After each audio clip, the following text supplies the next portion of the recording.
So your supervisor, so this is a very important relationship for you as a graduate student.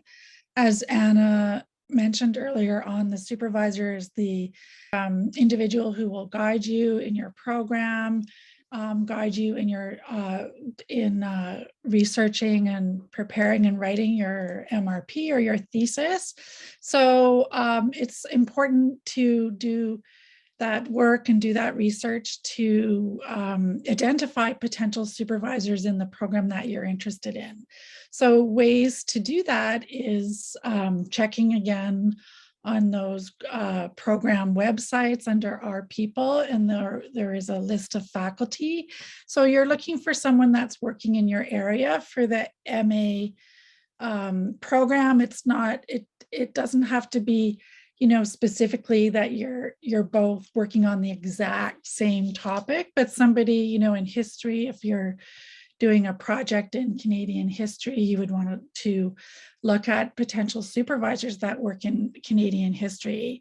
Another important thing to consider is to check each individual's title. So we all have different titles, sessional lectures. You may have been taught by many sessionals in your undergrad, visiting lecturers, but the supervisor needs to have the qualifications to supervise graduate students. So you're looking for an assistant, associate, or full professor. And look more carefully at the kind of work that the supervisor is doing on their personal websites and on the university websites, so that you can, find a really good match for your research and your personality and the way that you are expecting to engage with the program as well. So how do you find out information about supervisors? Did I move too soon, Susan? Oh, that's perfect. Thank you. Things to think about when reaching out to a professor? So the best thing to do is to contact professors. I love this. Professors are people too. We're very accessible.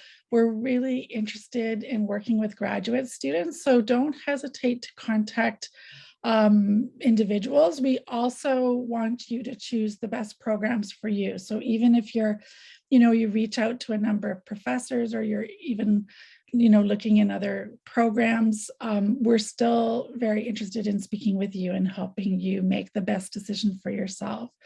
So when you reach out with them with an email, make sure you share your research area you're interested in working with them, so that there's a sense of that synergy.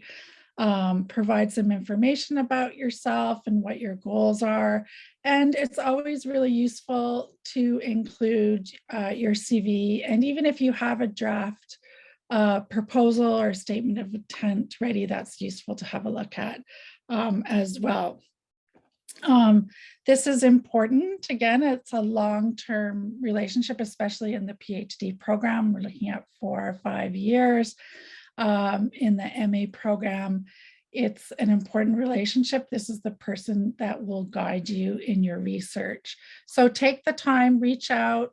Some professors may be able to have Zoom calls with you so that you can meet them in person as well. Some programs would like you to suggest possible supervisors on your application form. Some programs, as Ethan had mentioned, in psychology, students are supervised by a number of individuals. In other programs, you may not be admitted unless there is a supervisor that's willing to work with you. So for example, in history, we only admit students who have a supervisor. So this is a key step in terms of trying to identify the best individuals to use to work with you.